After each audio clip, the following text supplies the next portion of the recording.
ஆசையுடன் கேட்பவர்க்கு அள்ளித் தருபவன், அல்லல் துன்பம் துயரங்களை கிள்ளி எறிபவன், பாசத்தோடு யாவரையும் பார்க்கின்றவன், பாவங்களை பார்வையினால் மாய்க்கின்றவன். அல்லல் படும் மாந்தர்களே அயராதீர்கள், அல்லாவின் பேரருளை நம்பி நில்லுங்கள். அவனிடத்தில் குறையனைத்தும் சொல்லி காட்டுங்கள், அன்பு நோக்கு தருகவென்று அழுது கேளுங்கள்.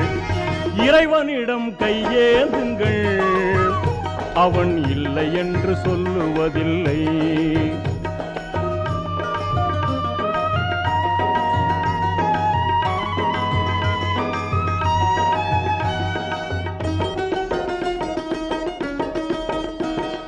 தேடும் நேயர் நெஞ்சங்களில் குடியிருப்பவன், தேடாத மனிதருக்கும் உணவளிப்பவன்.